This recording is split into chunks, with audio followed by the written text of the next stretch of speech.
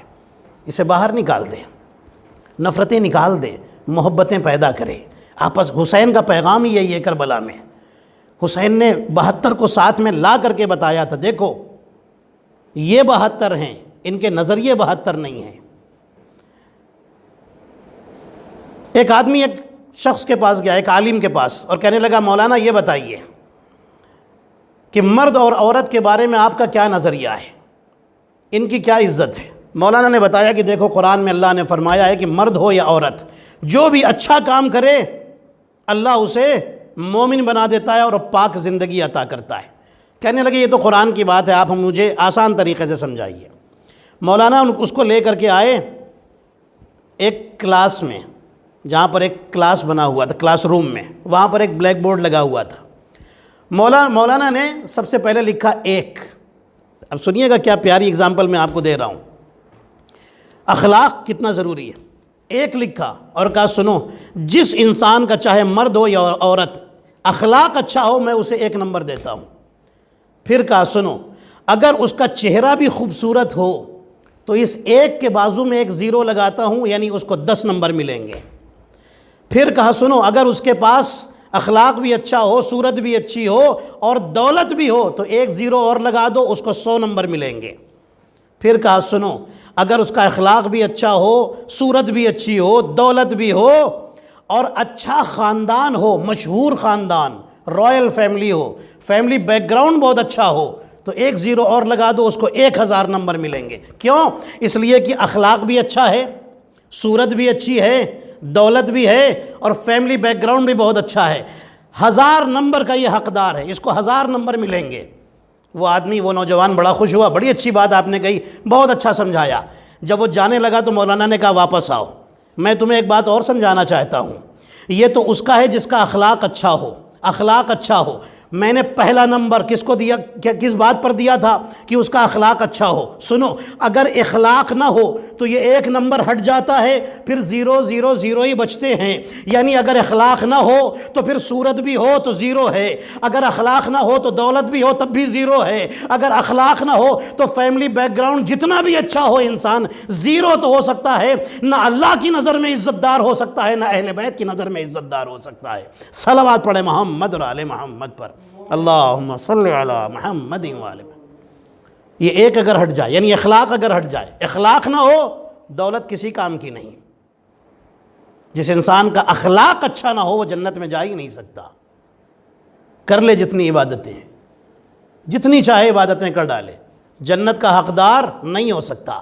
انسان کے ذہن میں غرور ہے, دل میں حسد ہے, نفرتیں ہیں, کیسے جنتی بنے گا؟ اس لیے کہ یہ چیزیں ہیں رجس, یہ چیزیں ہیں نجاست, اور نجاست طاہر جگہ پر, پاک جگہ پر جا ہی نہیں سکتی. اب سنیے گا, ایک اور بہت بڑے عالم دین تھے, ان کے پاس ایک شخص آیا اور کہنے لگا مولانا یہ بتائیے اللہ نے نماز کیوں رکھی؟ انہوں نے اس کو بہت سارے ریزن بتائے, اس لیے رکھی, اس لیے رکھی, اس لیے رکھی. انہوں نے بتایا کہ اللہ نے نماز اس لیے بھی رکھی ہے کیونکہ نماز میں ہے سجدہ, اور سجدہ کرنے سے انسان کا غرور نکل جاتا ہے, گھمنڈ نکل جاتا ہے. کہنے لگا کیسے, آپ مجھے سمجھائیے, مثال دے کر سمجھائیے کیسے غرور نکل جاتا ہے. مولانا صاحب نے کہا جاؤ ایک بوتل لے کر کے آؤ. وہ گیا, ایک بوتل لے کر کے آیا. مولانا صاحب نے کہا اس میں پانی بھرو, اس نے پانی بھرا. مولانا صاحب نے زمین سے تھوڑا کچرا اٹھایا اور اس میں ڈال دیا. کہنے لگا یہ کیا کیا؟ مولانا کہتے ہیں میں تم کو یہی تو سمجھانا چاہتا ہوں, اس کچرے کو اگر نکالنا ہے اور اس بوتل میں صاف پانی بھرنا ہے تو کیا کرو گے؟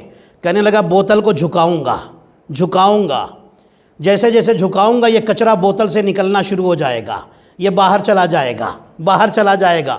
مولانا نے کہا کہ کب یہ کچرا پورا نکلے گا؟ کہنے لگا جب پورا الٹ دوں گا, جب پورا اسے جھکا دوں گا تو سارا کچرا باہر نکل جائے گا, ساری گندگی باہر نکل جائے گی. مولانا نے کہا اسی لیے تو اللہ نے سجدہ رکھا ہے کہ جب تم اس سر کو زمین کے اوپر پورا جھکا دیتے ہو اور سجدے میں چلے جاتے ہو, دماغ سے غرور بھی نکل جاتا ہے, ساری برائیاں بھی نکل جاتی ہیں. صلوات پڑھے محمد اور آل محمد پر, اللہم صلی علی محمد. دل سے انسان سجدہ کرے، سچی نیت سے سجدہ کرے، اللہ قرآن تو خود کہہ رہا ہے ان الصلاۃ تنہی عن الفحشاء والمنکر، یہ نماز انسان کو گناہوں سے بچا لیتی ہے۔ آپ نے غور فرمایا انسان کا اخلاق، یہ نماز رکھی اسی لیے گئی، ہر چیز میں ایک لاجک ہے اللہ کی، ایک مصلحت ہے، ایک ریزن ہے۔ جہاں نماز کے بہت سارے ریزنز ہیں، وہاں پر ایک ریزن یہ بھی ہے کہ یہ انسان کے اخلاق کو اچھا بناتی ہے۔ انسان کا اخلاق بہترین ہونا چاہیے، اچھا ہونا چاہیے، تبھی تو انسان جنتی بنے گا۔ آپ دیکھیے کمال ہے اہل بیت طاہر علیہ السلام کا، اللہ نے اسی لیے ایسے 14 معصوم بھیجے کہ ان کا اخلاق دیکھو کتنا عظیم اخلاق ہے ان کا، اور دعا کرو اللہ سے میرے اللہ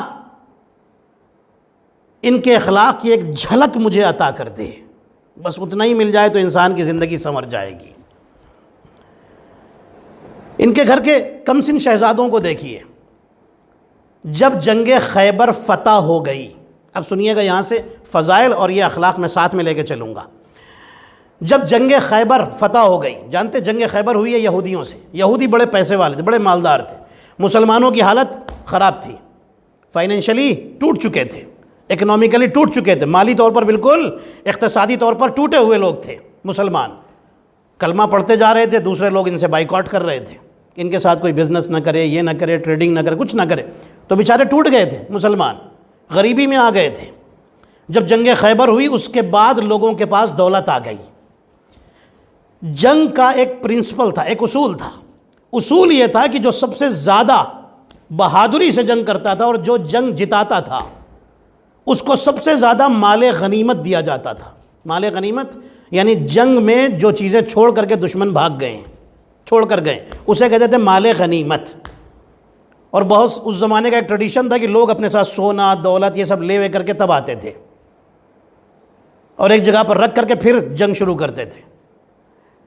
جو چیزیں چھوڑ کر چلے جاتے تھے وہ بن جاتا تھا مال غنیمت اور اسے بانٹ دیا جاتا تھا، لشکر اسلام میں بانٹ دیا جاتا تھا۔ جنگ خیبر جب فتح ہوئی، یہودیوں کے ساتھ جنگ ہوئی، مالدار لوگ تھے، پیسے والے لوگ تھے، جنگ ہوئی، جیتے۔ کس کی بدولت جیتے؟ علی کی بدولت جیتے۔ روایتوں میں لکھا ہے کہ جتنا سب کو ملا تھا رسول اللہ نے سب سے زیادہ علی کو دیا، اور جو علی کو ملا، علی جب لے کر خیبر سے مدینہ کی طرف چلے، توجہ رکھیے گا، جتنے بھی غریب فقیر ملتے گئے علی سب کو بانٹتے چلے گئے، بانٹتے چلے گئے، اور مدینے میں آئے تب بھی بڑی دولت تھی، سب بانٹ دی، تقسیم کر دی، توجہ رکھیے گا، تقسیم کر دی علی نے، بانٹ دی علی نے۔ روایتوں میں لکھا ہے کہ خیبر کے بعد لوگ امیر بن گئے، دولت آ گئی لوگوں کے پاس۔ ایک دن امام حسن اور امام حسین، یہ جنگ خیبر ہوئی، مال آیا، دولت آئی، علی نے سب بانٹ دیا، جب گھر میں پہنچے تو خالی ہاتھ تھے۔ توجہ رکھیے گا، فاطمہ نے فوراً شکر کا سجدہ کیا تھا اور فرمایا تھا یا علی جب سے آپ نے خیبر فتح کی ہے لوگ آ رہے ہیں، لوگ بڑے خوش ہیں اور بڑا شور ہو رہا ہے کہ دولت مل گئی، یہ ہو گیا، دولت مل گئی، ہم دولت مند ہو گئے۔ میں سوچ رہی تھی آج بھی کہیں مال دنیا تو میرے گھر میں نہیں آئے گا، اس لیے میں خدا کے شکر کا سجدہ کر رہی ہوں۔ صلوات پڑھے محمد اور آل محمد پر، اللہم صلی علی محمد۔ کچھ دن گزرے تھے، امام حسن امام حسین علیہ السلام، اب سنیے جو میں آپ کو اخلاق بتا رہا ہوں اہل بیت کے گھرانے کا کتنا عظیم اخلاق ہے۔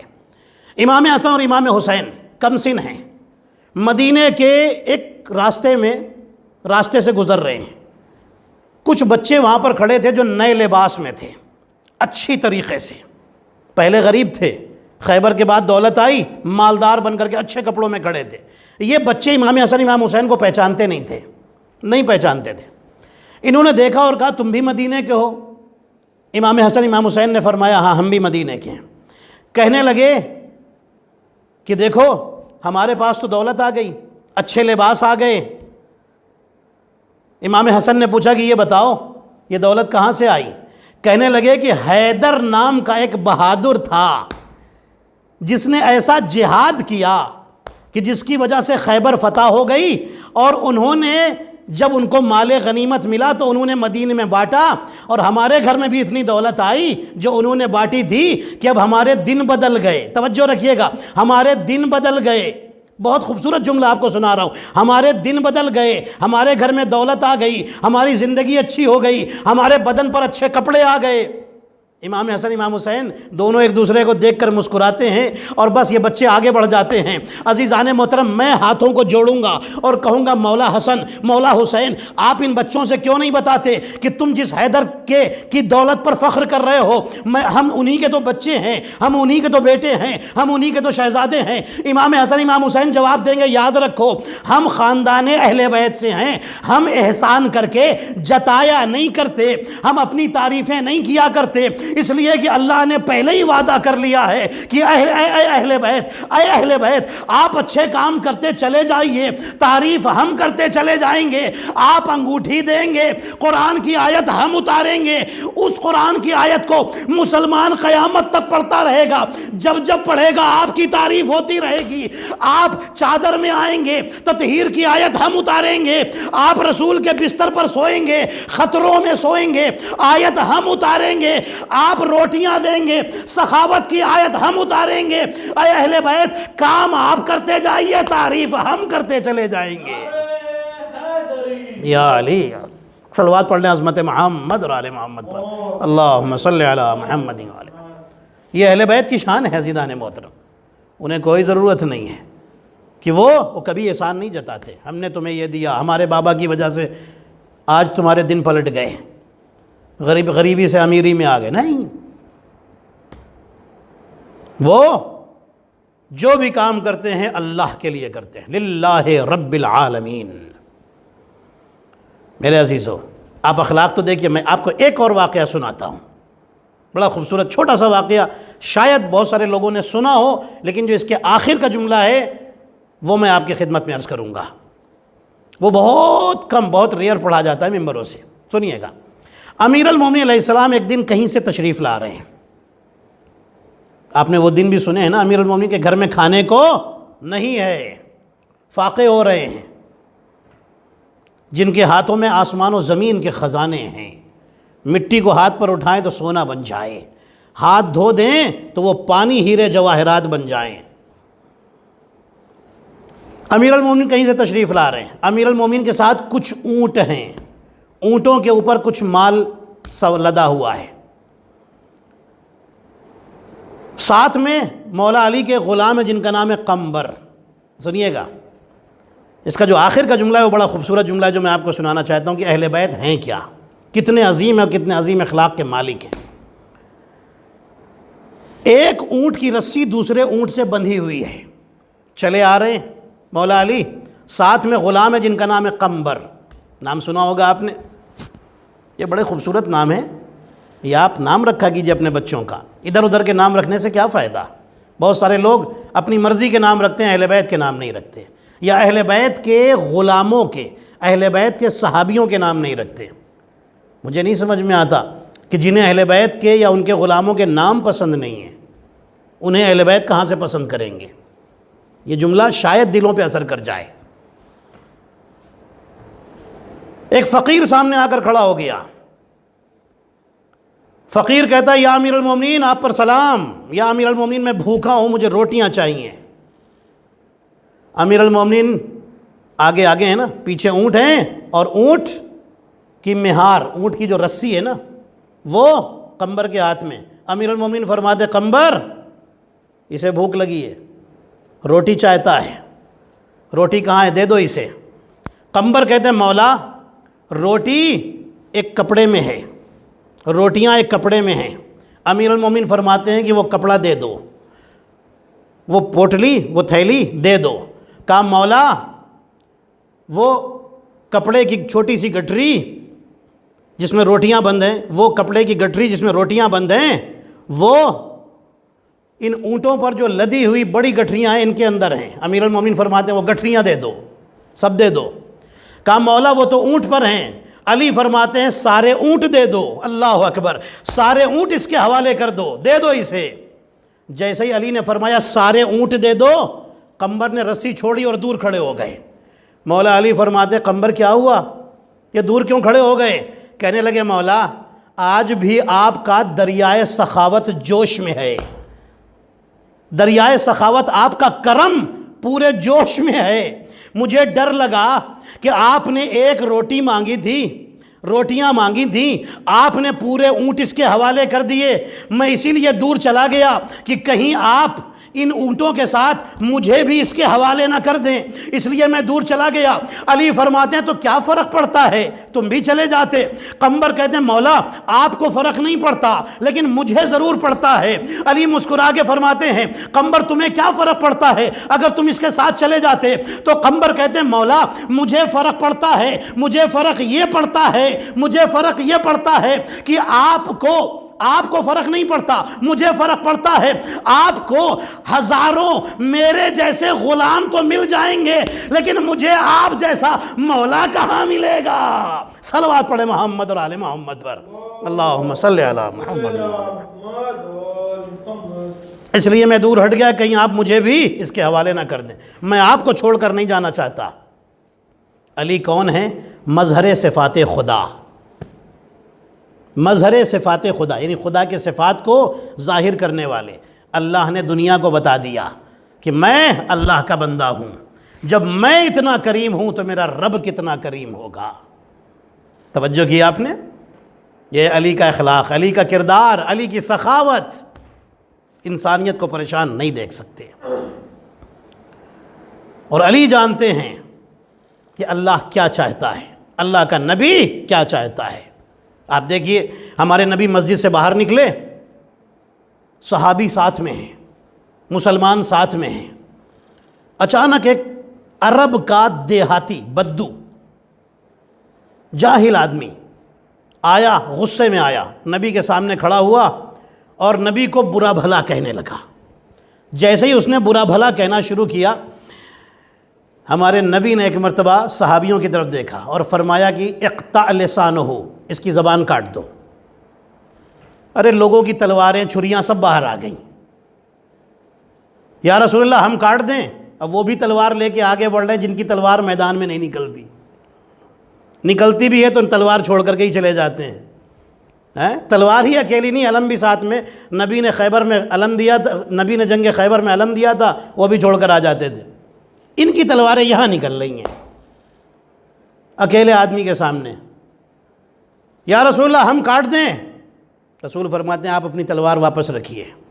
دوسرے آدمی چھری لے کر کے آگے بڑھے، خنجر لے کر بڑھے، یا رسول اللہ میں کاٹ دوں اس کی زبان؟ رسول نے کیا فرمایا؟ اس کی زبان کاٹ دو، میں کاٹ دوں؟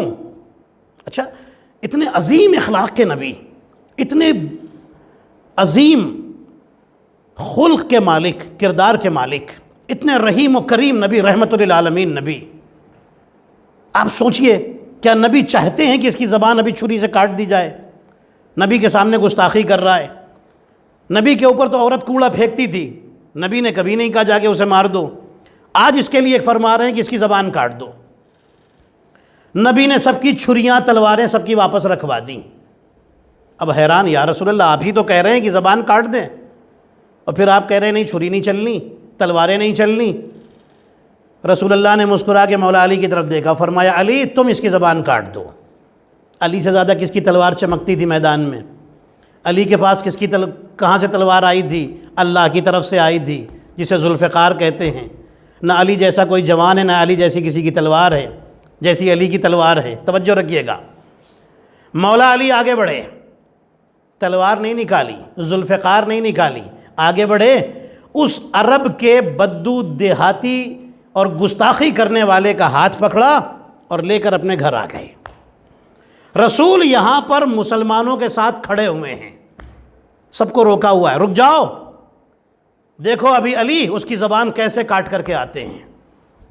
علی اس کو اپنے گھر لائے، علی نے اپنے ہاتھ سے اس کے سر سے، اس کے چہرے سے غبار، خاک، دھول، مٹی صاف کی، پانی لا کر اس کے ہاتھ منہ دھلائے، کھانا کھلایا، اب بٹھا کر کے رسول کی صفات اور رسول کا اخلاق بتانا شروع کیا، رسول کا عظیم کیریکٹر بتانا شروع کیا۔ جب اس کو پتہ چلا تو یہ رونے لگا، کہنے لگا مجھے کچھ پتہ ہی نہیں تھا، اس لیے تو میں دشمن بنا ہوا تھا، میں رسول کا دشمن بنا ہوا تھا، میں کلمہ پڑھنا چاہتا ہوں۔ علی نے اس کا ہاتھ واپس پکڑا، فرماتے اٹھو، جس کے سامنے گستاخی کی تھی انہی کے سامنے چل کر کے کلمہ پڑھو، انہی کے سامنے کلمہ پڑھو۔ کہنے لگا ٹھیک ہے چلیے۔ اب جب یہ چلا ہے تو رسول کی تعریف کرتا ہوا چلا ہے، تعریف کرتا ہوا چلا ہے، تعریف کرتا ہوا چلا ہے۔ غور فرمایا آپ نے، رسول نے دور سے ہی دیکھا اور کہا مسلمانوں سے وہ دیکھو آ رہا ہے، دیکھو کہیں سے خون نکل رہا ہے۔ مسلمانوں نے کہا کہیں سے خون نہیں نکل رہا ہے، زبان کیسے کٹی ہوگی؟ اب جب لوگوں نے دیکھا تو کیا دیکھا؟ جو برائی کرتا ہوا گیا تھا وہی تعریف کرتا ہوا واپس آ رہا ہے۔ جب لے کر کے علی آئے تو کہنے لگا مجھے کلمہ پڑھائیے، میری خطاؤں کو معاف کر دیجئے۔ نبی نے معاف کر دیا اور مسلمانوں سے بتایا میں نے کہا تھا زبان کاٹ دو، اس کا مطلب یہ نہیں تھا کہ برے کو مار دو، میرا مطلب یہ تھا برائی کو ختم کر دو۔ صلوات پڑھے محمد اور آل محمد پر، صلی علی محمد و آل محمد۔ اس کی زبان پر جو برائی ہے اس برائی کو ہٹا دو، اس برائی کو ختم کر دو۔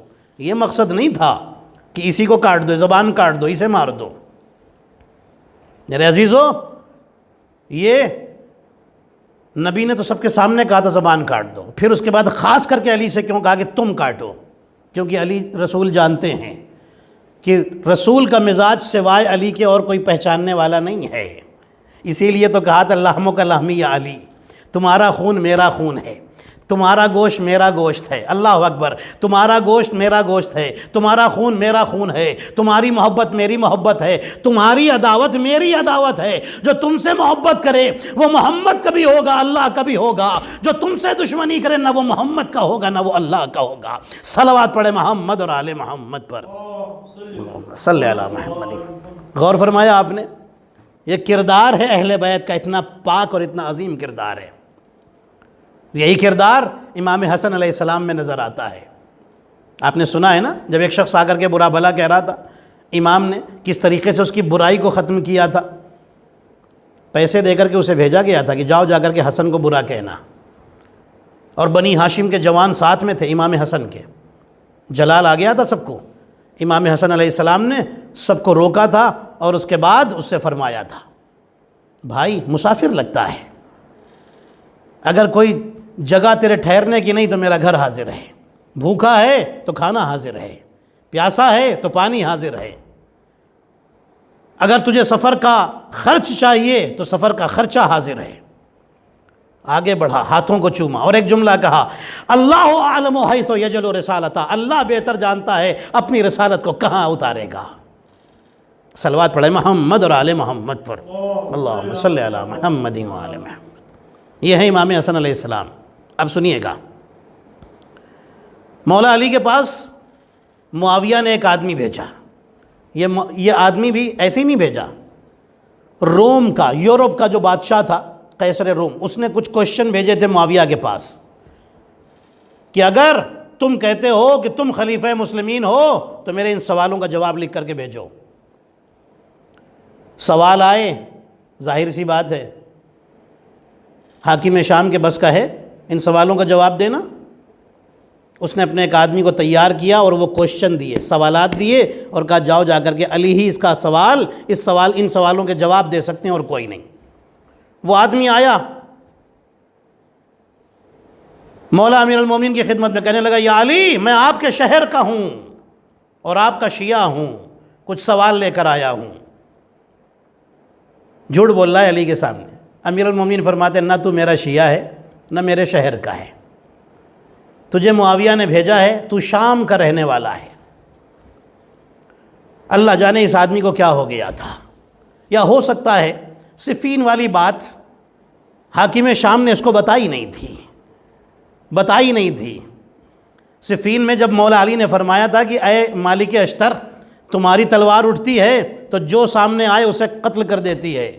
علی کی ذوالفقار وہ ہے کہ جو پہلے 70 نسلوں میں تلاش کرتی ہے، اگر کوئی ایک مومن بھی اس کی نسل میں پیدا ہونے والا ہے تو اس دشمن کو بھی یہ تلوار چھوڑ دیتی ہے، اس ایک مومن کی وجہ سے جو 70 جنریشن میں 70 نسلوں میں بھی پیدا ہونے والا ہے تو اس کی وجہ سے اس دشمن کو چھوڑ دیتی ہے۔ تو میں کہوں گا اے شام کے رہنے والے، تجھے پتہ نہیں، تجھے بتایا نہیں گیا علی کی تو تلوار وہ ہے، تو علی کے سامنے کہہ رہا ہے کہ علی میں آپ کا شیعہ ہوں، آپ کے شہر کا ہوں، کیا علی تجھے نہیں پہچانتے؟ ارے ارے جس کی تلوار نسلیں پہچان لیتی ہو اس کی نگاہیں تجھے کیوں نہیں پہچان پائیں گی؟ صلوات پڑھے محمد اور آل محمد پر۔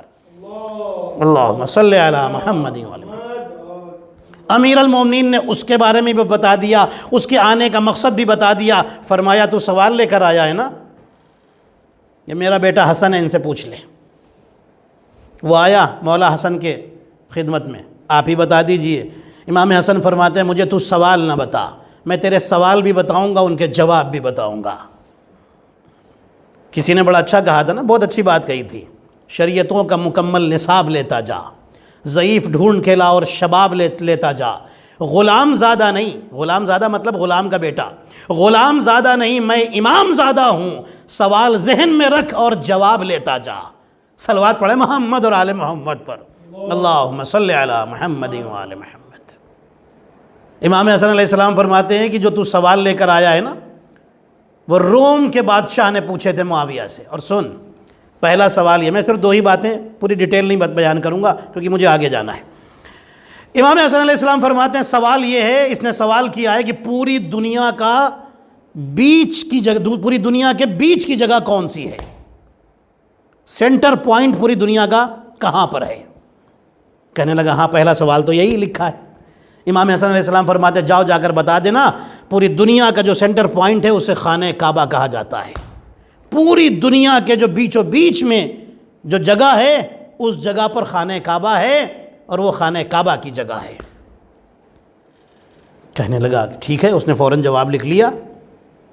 دوسرا سوال، وہ کون سی زمین ہے جس کے اوپر ایک مرتبہ سورج کی روشنی پڑی، اس کے بعد پھر نہیں پڑی؟ اب دیکھیں کوئی بتا سکتا ہے بھلا؟ امام حسن علیہ السلام نے فوراً جواب دیا، فرماتے ہیں سن، اس سوال کا جواب یہ ہے، وہ کون سی زمین ہے جس کے اوپر سورج کی روشنی بس ایک بار پڑی، صرف ایک دن پڑی، ایک دن، پھر کبھی اس پر سورج کی روشنی نہ اس سے پہلے نہ اس کے بعد؟ کون سی زمین ہے؟ فرماتے ہیں کہ جب نبی موسیٰ علیہ السلام دریا کے اوپر راستہ بنا رہے تھے اور اپنی قوم سے فرما رہے تھے کہ اس راستے پر چلو، جب نبی موسیٰ نے دریائے نیل کے دریا پر عصا مارا تھا، راستہ بن گیا تھا، زمین بن گئی تھی، پوری قوم کو لے کر کے گزر گئے تھے، اور جیسے ہی فرعون نے قدم رکھا اور اس کا آخری آدمی اس زمین کے اوپر آیا جو موسیٰ نے بنائی تھی، فوراً نبی موسیٰ نے اس زمین کے اوپر لکڑی ماری، اپنا عصا مارا، وہ پھر ڈیزولو ہو گئی، پھر تحلیل ہو گئی، پھر وہ پانی بن گئی۔ بس وہی وہ زمین تھی کہ جس وقت موسیٰ کی قوم اس پر سے گزر رہی تھی، اسی وقت سورج کی روشنی اس زمین پر پڑی تھی۔ اس سے پہلے نہ وہ زمین تھی نہ اس کے بعد وہ زمین باقی تھی۔ صلوات پڑھے محمد اور آل محمد پر۔ اللہم صلی علی محمد و آل محمد۔ یا امام حسن، آپ نے زمین کے بارے میں بتا دیا، وہ زمین جو بس ایک بار بنی اور ختم بھی ہو گئی، تو امام حسن آواز دیں گے یاد رکھو میں اس کو یہی تو بتانا چاہتا ہوں، جو زمین کے راستے نہ جانے وہ اور ہوتے ہیں، جو آسمان کے بھی راستے جانتے ہوں، زمین کے بھی راستے جانتے ہوں، انہیں اہل بیت کہا جاتا ہے۔ صلوات پڑھے محمد اور آل محمد پر۔ اللہم صلی علی محمد و آل محمد۔ عزیزان محترم، یہ شان ہے اہل بیت طاہر علیہ السلام کی۔ آج حضرت قاسم کا ماتم کرنے کے لیے آپ تشریف لائے ہیں۔ میں چاہتا ہوں اس سے پہلے شہادت حضرت قاسم علیہ السلام پڑھنے سے پہلے امام حسن علیہ السلام کے حوالے سے چند جملے ہو جائیں۔ کتنی مصیبتیں اٹھائی ہیں امام حسن مجتبیٰ علیہ السلام نے۔ بصرے میں امام حسن پہنچے ہیں، ایک خیمہ لگا کر کے وہاں نماز پڑھ رہے ہیں، چاہنے والے بھی ہیں۔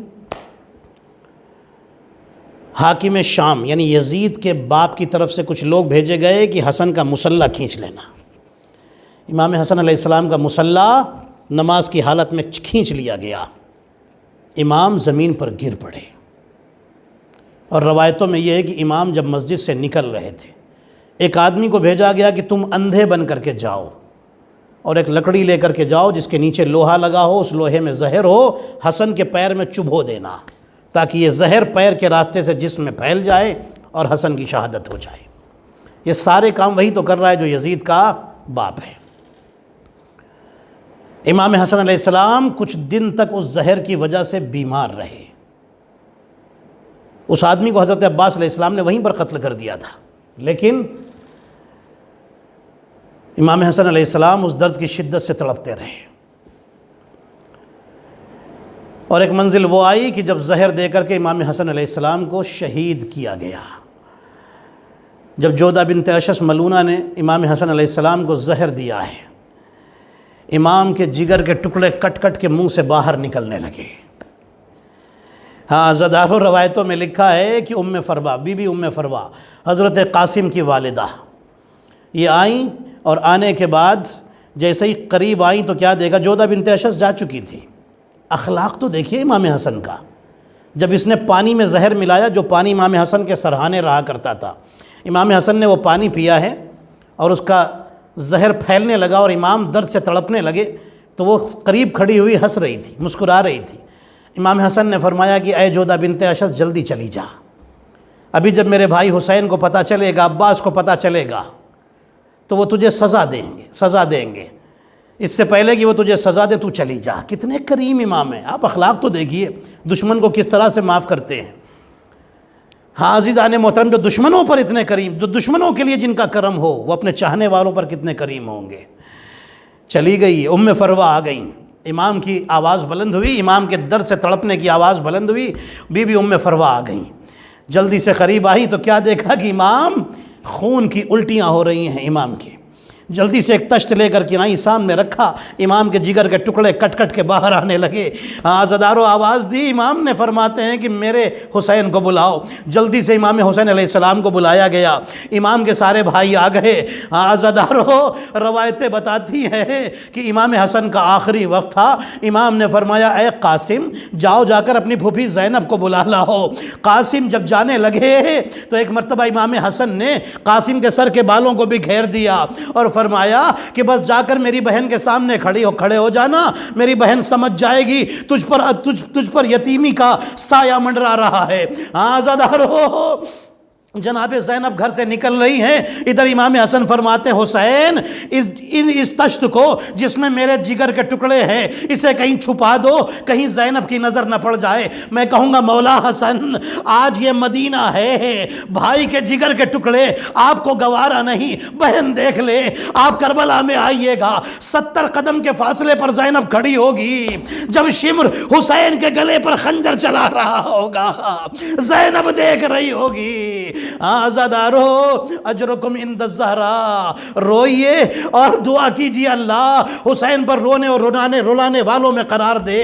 عزادارو امام صادق نے فرمایا تھا نا کہ جو آنکھیں حسین کے غم میں روتی ہیں انہیں قیامت میں رونا نہیں پڑے گا، وہ قیامت میں رونے سے محفوظ رہیں گی۔ اس لیے جب غم حسین ہو، غم اہل بیت ہو، غم آل محمد ہو تو ضرور رویا کیجیے۔ عزادارو روایتیں بتاتی ہے کہ جب حسن کا جنازہ نکلا اور دشمنوں نے تیر چلائے اور جب جنازہ واپس گھر میں لایا گیا، جنازہ رکھا گیا، گھر کے آنگن میں رکھا گیا، کچھ تیر زینب نے نکالے، کچھ تیر ام کلثوم نے نکالے، کچھ تیر حسین نے نکالے۔ ہاں عزادارو حسین نے سر کو اٹھایا اور دیکھا سب تو ہیں لیکن عباس نظر نہیں آتے۔ ہاں عزادارو حسین نے سوال کیا میرا عباس نظر کیوں نہیں آتا؟ فضا آئی تو کیا دیکھا، گھر کے باہر دیوار سے ٹیک لگا کر عباس سر جھکائے بیٹھے رو رہے ہیں۔ ہاں عزادارو فضا نے آواز دی عباس یہاں کیا کر رہے ہیں؟ آپ کے بھائی حسن کا جنازہ گھر کے آنگن میں رکھا ہوا ہے۔ جناب عباس کہتے ہیں اما فضا، میں کس منہ سے شہزادی زینب کے سامنے جاؤں؟ ارے میں زندہ رہا، مولا حسن کے جنازے پر تیر مارے گئے۔ عزادارو حسن کے جگر کے ٹکڑے ہوئے تھے نا کربلا میں، حسن کا بیٹا ہے قاسم کے بدن کے ٹکڑے ہوئے۔ عزادارو کس طریقے سے کہ گھوڑے دوڑائے گئے۔ عزادارو سنیے گا، میں آپ کو جناب قاسم کے مصائب سے پہلے ایک جملہ سنانا چاہتا ہوں۔ امام حسن کے ایک بیٹے اور تھے جو قاسم سے بھی چھوٹے تھے۔ روایتوں میں لکھا ہے کہ جب سب شہید ہو گئے اور جب امام حسین علیہ السلام گھوڑے سے نیچے گرے ہیں، حسین جب میدان میں آئے جہاد کرتے ہوئے، جب حسین گھوڑے سے نیچے گرے ہیں اور ایک ظالم تلوار تلوار لے کر آگے بڑھا، حسین کی پیٹھ پر مارنا چاہتا تھا۔ یہ امام حسن کا بچہ تھا، قاسم کا چھوٹا بھائی تھا، یہ دوڑتا ہوا خیمے سے نکلا۔ اس نے دیکھا میرے چچا پر ایک ظالم تلوار مارنا چاہتا ہے۔ جیسے ہی ظالم نے تلوار اٹھائی، بچے نے تلوار روکنے کے لیے اپنے چھوٹے چھوٹے ہاتھ آگے بڑھا دیے، تلوار چلی، بچے کے نازک ہاتھ کٹے، حسین کی پیٹھ پر گرے۔ حسین نے سر کو اٹھایا، اے بیٹا تم یہاں کیوں آ گئے؟ خیمے میں واپس جاؤ۔ بچہ خون نکلنے کی وجہ سے غش کھا کے وہی گر گیا۔ عزادارو روایتیں بتاتی ہے کہ جب شب عاشور آئی، اب میں جناب قاسم کے مصائب پڑھ رہا ہوں اور چند جملوں میں مصائب تمام ہو جائیں گے، آپ رو لیجیے عزادارو۔ روایتیں بتاتی ہے شب عاشور آئی، حسین ایک ایک خیمے کا جائزہ لے رہے ہیں، ایک ایک خیمے میں جاتے ہیں اور دیکھتے ہیں کیا ہو رہا ہے۔ عزادارو حسین ایک خیمے کے دروازے پر پہنچے، جیسے ہی حسین خیمے کے دروازے پر پہنچے، پردہ ہٹایا تو کیا دیکھا؟ خیمے میں 3 لوگ ہیں، عباس ہے، اکبر ہے، قاسم ہے۔ عباس کہہ رہے اے اکبر، کل جب میدان جنگ گرم ہوگا، جنگ شروع ہوگی، سب سے پہلے میں میدان میں جاؤں گا، تم نہ جانا۔ اکبر کہتے ہیں کیوں؟ عباس کہتے ہیں اے اکبر، اس لیے تم پہلے نہ جانا کیونکہ تم مولا حسین کی آنکھوں کا نور ہو، اگر تم پہلے مار دیے گئے، پہلے شہید کر دیے گئے، میرے آقا کی آنکھوں کا نور چلا جائے گا۔ اکبر کہتے چچا عباس یہ کیسے ہو سکتا ہے کہ میں پہلے آپ پہلے جائیں، پہلے میں جاؤں گا، اس لیے کہ اگر آپ پہلے چلے گئے میں سب سے پہلے جاؤں گا۔ عباس کہتے ہیں کہ تم پہلے کیوں جاؤ گے؟ کہتے ہیں اس لیے کیونکہ اگر آپ پہلے شہید ہو گئے تو میرے بابا کی کمر ٹوٹ جائے گی، آپ میرے بابا کا زور بازو ہے، اس لیے پہلے میں جاؤں گا، آپ بعد میں جائیے گا۔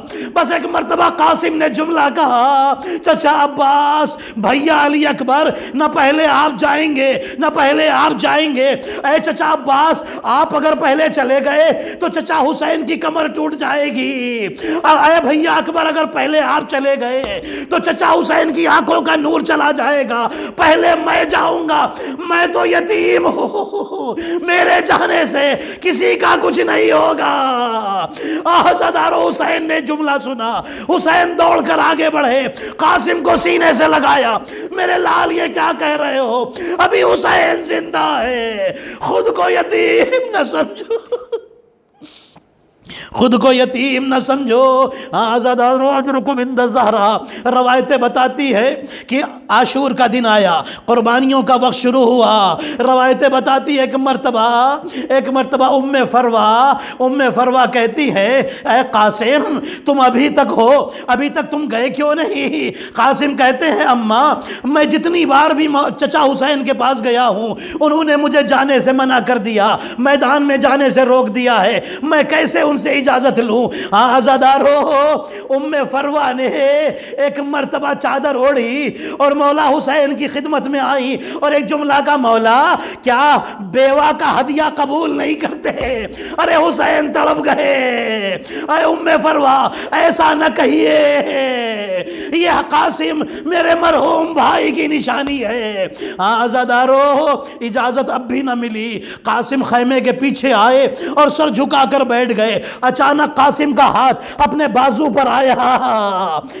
پر ہاتھ آیا تو تعویذ نظر آیا، جلدی سے تعویذ کو باہر نکالا، تعویذ کو کھولا، ماں کے پاس آئے اور خوشی خوشی آئے اماں اب تو مجھے اجازت ملے گی، مجھے بابا کا تعویذ مل گیا ہے، مجھے بابا کا تعویذ نظر آ گیا ہے۔ عزادارو ام فروا اپنے بیٹے کو لے کر کے آئی، جیسے ہی آگے بڑھی حسین کے قریب آئی، حسین کو خط دیا، حسین نے خط پڑھا، بھائی کا خط تھا، بھائی حسین میں کربلا میں نہ رہوں گا، قاسم کو میری طرف سے قربان کر دینا۔ عزادارو روایتیں بتاتی ہیں جتنے بھی لوگ میدان میں گئے، جس نے بھی اجازت مانگی حسین نے اجازت دے دی، لیکن جب قاسم اجازت مانگ رہے تھے حسین نے قاسم کو گلے سے لگایا، اتنا روئے کہ دونوں چچا بھتیجے غش کھا کے زمین پر گر پڑے۔ غش کھا کر زمین پر گر پڑے۔ عزادارو پھر اس کے بعد قاسم کو گھوڑے پر سوار کرایا گیا۔ 13 سال کے قاسم ہے، گھوڑے پر سوار کرایا گیا۔ جیسے ہی قاسم چلے ہیں نا، لشکر یزید کا ایک سپاہی کہتا ہے کہ جب قاسم آ رہے تھے میں نے قاسم کو دیکھا تو ایسا لگا کہ 14ویں کا چاند چل کر مقتل میں آ رہا ہے۔ میں سوچ رہا تھا جسے دشمن 14ویں کا چاند کہتا ہو، اس بچے کو اس کی ماں کیا کہتی ہوگی۔ آزادارو قاسم آئے، جہاد شروع ہوا۔ ایک مرتبہ دشمنوں نے گھیرا، قاسم پر حملہ شروع کیا، قاسم زخمی ہو کر گرے۔ اب تک جتنے لوگ بھی گھوڑے سے نیچے گرے تھے سب نے حسین کو آواز دی تھی، مولا مدد کو آئیے، مولا مدد کو آئیے، مولا مدد کو آئیے۔ عزادارو اکیلے قاسم تھے، جب گھوڑے سے گرے اتنے ماں کے لاڈلے تھے کہ رو کر ایک جملہ کہا، اماں میں گر گیا، اماں میں گر گیا۔ عزادارو حسین نے آواز سنی، عباس کو لے کر کے چلے۔ جیسے ہی چلے ہیں دشمنوں نے سمجھا یہ حملہ کرنے آ رہے ہیں، ادھر کے گھوڑے ادھر، ادھر کے گھوڑے ادھر، بیچ میں قاسم کا جنازہ گھوڑوں کے قدموں سے پامال ہو گیا۔ عزادارو حسین آئے، قاسم کے زخمی بدن کے قریب آئے، لاشا بعض روایتوں کے مطابق ٹکڑوں میں بکھر گیا تھا۔ عزادارو حسین آئے، قاسم کے سر کو گود میں رکھا۔ عزادارو قاسم دنیا سے رخصت ہو گئے، اور ایک روایت میں ہے جب حسین آئے ہیں تو لاشا ٹکڑوں میں بکھر چکا تھا۔ حسین آواز دے رہے تھے، قاسم کہاں ہو؟ پھر قاسم کے بدن کے ٹکڑے نظر آئے، حسین نے آبا بچھا دی، قاسم کے ٹکڑے جمع کیے، ایک گٹھری کی صورت میں لے کر خیمے کی طرف چلے ہیں۔ جیسے ہی خیمے کے قریب پہنچے، آواز دی، زینب ام فروا کو بلاؤ۔ ام فروا آئی۔ عزادارو بیبیاں تو رو رہی تھی، زینب و ام کلثوم بھی رو رہی تھی، لیکن ام فروا نہ روئی۔ ہاتھوں کو اٹھا کر جملہ کہا، میرے اللہ سب سے زیادہ تو نے میری قربانی کو قبول کیا ہے، اے اللہ تیرا شکر ہے۔ میں فاطمہ کے سامنے سرخرو ہو گئی۔ عزادارو 11 محرم آئی، لٹا ہوا قافلہ چلا گیا، قید خانہ شام میں پہنچا، کوفے سے شام میں پہنچا۔ جب شام میں قافلہ رہا اور جب رہائی کا حکم ملا، سب کو تبرکات دے دیے گئے۔ عزادارو قاسم کا خون بھرا کرتا تھا جو ام فروا کو ملا، ام فروا سینے سے لگائے ہوئے جب مدینے پہنچی تو جناب زینب سے کہتی ہے، بی بی اجازت دیجئے میں جنت البقیع جانا چاہتی ہوں۔ جنت البقیع میں آئی، اپنی چادر سے قاسم کا خون بھرا کرتا نکالا اور امام حسن کی قبر پر رکھا اور ایک جملہ کہا، مولا جب کوئی سفر سے آتا ہے تو تحفہ لے کر آتا ہے، میں کچھ اور تو نہ لا سکی، آپ کے بیٹے کا خون بھرا کرتا ہے۔ یہ کہہ کر قاسم کا کرتا قبر پر بچھا دیا۔ مولا میرا قاسم مارا گیا، مولا قاسم حسین پر قربان ہو گیا۔ اللہ لعنت اللہ علی القوم الظالمین۔ ماتم حسین۔